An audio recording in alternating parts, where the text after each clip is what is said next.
Welcome back to Fairy Tail, ladies and gentlemen. As always, is your host with the most, and I've got a lot of pounds, and I can definitely boast. Welcome back. I am your host, as always. So, it is time to begin. Last couple of chapters as well, and wow, and all that. Can some of us who read some of Hiro Mashima's other series can kind of see where some of this is going, especially with 538, because if people call that ending a fairy tale, I think, we might be getting a similar simulation to what one of Hiro's original series and all that, Raid Master. But there's a bunch of things to go into this chapter, so let's go in straight onto this one. Immediately we're getting another color page, this time finally showing Tenryujima. So after this point, we're going to be reaching the rest of the series with the time skip. So honestly, not a lot of the arcs remaining for Fairy Tail, like after we see the Tenro Island one. It was kind of nice to see that, like, because especially Tenro Island, especially like Tenryujima, means a lot to me, because especially that's where I first started reviewing the series. Like, that's in the manga was the first ever chapters I ever did of the series, which a little bit of context, and like what pretty much when I started off as a manga reviewer, so definitely kind of seeing that again and all that kind of gave me mad nostalgia, and to think that that's like halfway through like the series as well, like all the Tenryujima is kind of nuts to even think about it at that point.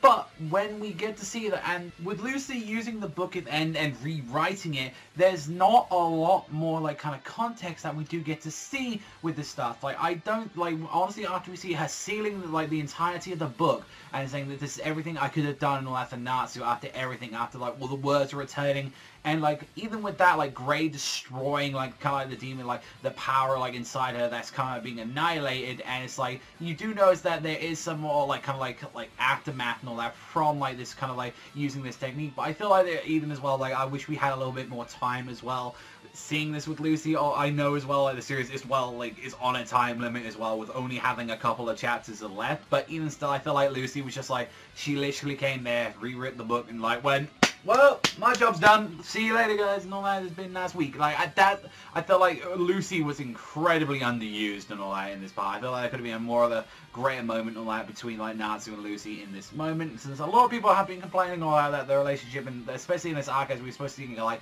heighten up a little bit more. Haven't really seen that unless, like, the last couple of chapters are going to be really heavily giving us. But the thing is, though, when we even see the book at the end, it's the fact that it's disappearing, and it's like, well, wait a minute, and all that. Zerus being fucking defeated already.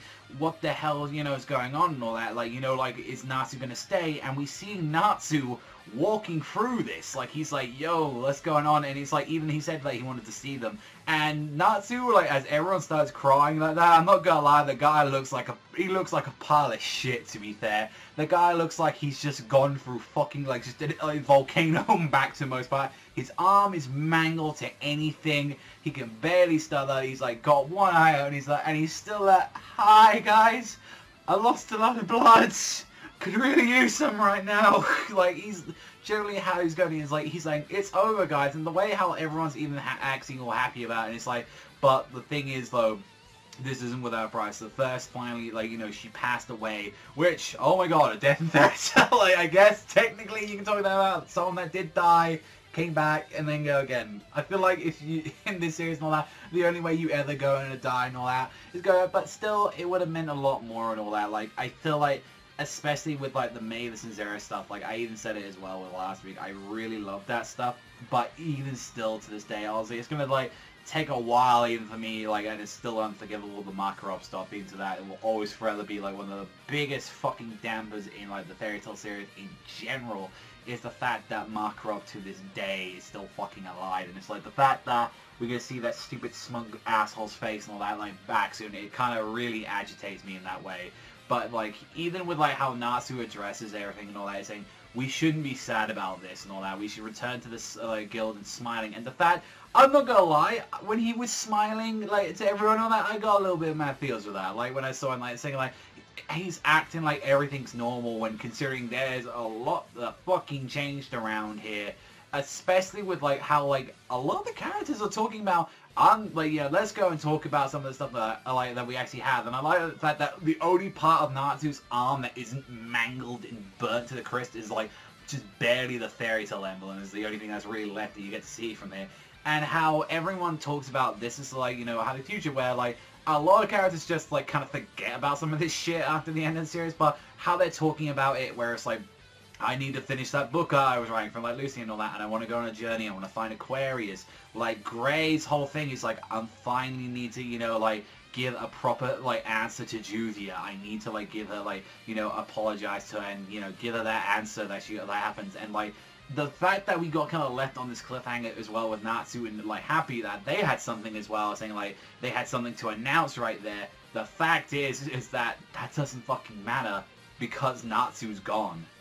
Natsu just straight up disappears and everyone just says stop playing this joke right now. This isn't funny, like Natsu and all that. Like, even though we rewrote the book, it still wasn't enough to put it out. And I think a lot of people and all that, obviously I don't want to get too much away with the series as well, but a lot of people know that a similar character goes through this in Rave Master and kind of remember how that went down.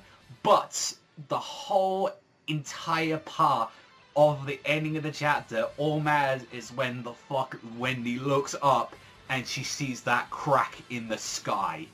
Yep. Who do you think's coming out of that little hole right there? Even the fucking fabrics of space and time isn't enough for motherfucking Actologia. So thank fucking God. Like, that was the one thing I was like, oh, thank God, no, that Actologia's come out there. A lot of people saying that's, oh, fuck Actologia, like, he's shit, he come out there. I've got to admit, like, the fact where Natsu now is, like, where exactly is he? Like, and I think, if anything, he is on pretty much, I would imagine, the border of between life and death. Like, I would feel like he's somehow, like, if anything, how it's grabbed, it's gonna sound fucking stupid either way and all that, let's be honest and all that, is that he's going to be on the borderlines between life and death. He's part of reality, then somehow not. I've kind of seen this stuff before, where it's like, I feel like that's where he is, and that maybe people just can't see him anymore because it's just entire enemies. It's whether or not that's going to be the case. But the fact of the matter is, and all that, like, whether or not that you've got Actologia left, and you're already down one of your biggest hitters, and this is, like, this right here is the final fight. Actologia is going to close off the series, like, and I really am excited, like, happy about that it's Actologia, if anything, that gets to close it off. Whether or not what he's going to be looking like, though, whether or not he's going to be retaining his dragon form, whether or not he ate the actual Neo Eclipse itself, because it's just, when you think about, like, the entire particles and all that, I imagine we're just running the same concept of magic, and I'm very scared if we're going to have this upgraded Actologia coming out. And the fact that we've got quite a few heavy amount of chapters and all that, we've got about like 8 chapters left. That's still quite a lot and all that for have a good fight and all that. That's a whole volume's worth of material we're talking about here with extra 2 chapters. So there's a lot to go through like in this material. So I'm very curious to see what's going to be happening with this. And like the fact is the matter that when you like even in spell where you saw like Lucy cry, like that's just screaming, like just like why and all that, Natsu, like please, like come back. And it's like, we need to find out what the fuck happened to him right now. Like, generally, I think that's kind of like where we're going with right now. But the fact of the matter where it's just like, you left us on a cliffhanger, what the fuck now? If anything, Natsu and like, anything like what Happy were doing, I don't think they were going to be doing something too fucking grand. But it'd be kind of nice the fact that even these two and all that, like, well, because guess what? He's already found Igneel, and that was the one thing I always wanted, because he never actually had that time to, like, slow down and actually think about it. But kind of like this is something as well. Like, I would love to know what, like, Natsu's going to do, like, at the end of the series, because, like, after finding Igneel, he had to train and kill, like, he's like, I'm going to kick the ass of Actologia, and I've been annoyed where they haven't addressed Actologia in a while with Natsu, but now I feel like, if anything, this would be the perfect time to finally come back and address some of that stuff. Whether or not all the Dragon Slayers are going to be involved in this, that'll be a different story as well. And plus as well, if we're going to be talking about Death and all that, albeit, like, we never fucking know and all that, because guess who could be coming out of that crack as well, until we see Actologia down on the fucking ground and like on his knees, like that's when I was saying whether or not Ichiya and Anna, like, because you never can know and all that, they could be pulling stuff like that, but fuck it, if like Jalal and all that, who we was expecting to go out like that, like especially like as well, like we're drawing a lot of similarities to Rave here, where we thought he was gonna go down like a character in Rave, and I was like, no, let's go and have like some of these other guys as well. Like I would happily trade in Ichiya and Anna for fucking Jalal. Like that's easily like that. Like have Ichiya and Anna. I don't care. I mean, I've said Jalal. I mean Urza. You've been questionable for like a very long time, but fuck it, I suppose everyone has to have a happy ending. There you go. Go with Jalal. There you go. But fuck it, be happy. But there were some good parts of the chapter, but I feel like, as well, like, this is another one where it's not as bad, whereas, like, I feel like last week's was a good chapter, and then it completely came crashing down with a single page, while this was, like, middle, like, I'd like to say middle of the road, where it's, like, I like some of the stuff in this chapter, like, again, it's like, I like the kind of, like, sentimental stuff that they had with Natsu and, like, him returning, but then again, as I said, I really had fucking problems with, like, just Lucy getting the curse, whether or not this is going to be, like, a permanent thing, where this could be something like Layla, this could actually reduce her, like a life force or what, which I don't think they would be doing or something like that, like, but that I would like to see if that actually generally, like, affected. It would have been nice if, like, even as well, she had, like, a giant scar on her face, and, like, although it's more supposed to be, like, how far she would even go for Natsu just to even keep, like, him safe at the end. And then, as well, like, we've got the fact of Acnologia, like, coming fucking out of that crate. I mean, I'm gonna fucking, like, if it was, like, this horrible mutation of, like, Ichia and Acnologia, oh my god, I fucking slap. I personally go, like, Hero, you know, I enjoy series sometimes, but I gotta fucking, in the half of everyone, I've gotta slap you. I gotta fucking let me warm up the pin man like that, and just quick like that, because, oh my god, I'd fucking either scream or start crying in sadness. It's just like, oh god. But no, the fact is, like, whether or not Mavison's there and all that, like, even at this point and all that, it's like, fuck it, who stays alive, who stays dead at this point and all that. There's some characters. It's literally the only character that's never going to be touched with the life and death stuff is going to be like Simon at the end and all that, because the only time he ever came back was like by fucking like just a little weird flashback of like the Historia memoir from that guy from like the Spriggan 12. That was the only what like they had, like everyone had to have a little touch, and even still like it's just so much stuff and all that.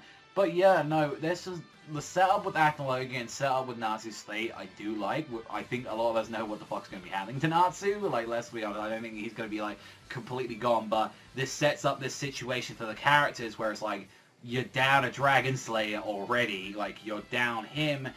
Everyone else is fucking tired, beaten up, and that's not enough. You need your main boy. You need your Drag Needle there. So whether or not they can pull it off, we'll have to wait and see. But let me know what you guys think in the comment section down below. Like I said, I think this chapter, middle of the row, I feel like good equals out the bad, but the fucking bad kind of really annoys me. It's more like just nitpicks and like stuff with Lucy, and I kind of wish there was more of the kind of, I don't know, I felt like Lucy for like a good chunk of this arc, not all of the arc. I feel like with stuff with Branish here and there and all that's been good, but like she has just like felt like I don't think she's had the best and all that, where like with Tyra she fucking shined in that arc, and then it's like she kind of went down a little bit since then, and like I was kind of hoping for a little bit more improvement. But then again, it was like we'd expected this arc to improve as well, and it's been pretty big downhill like that, with the occasional chapter here and there that was like shining like good and all that, but then we led to disappointment. So let's see, we've got a couple of chapters left, so let me know what you guys think in the comment section down below. That's all from me. As always, thank you, and I'll see you guys though next time.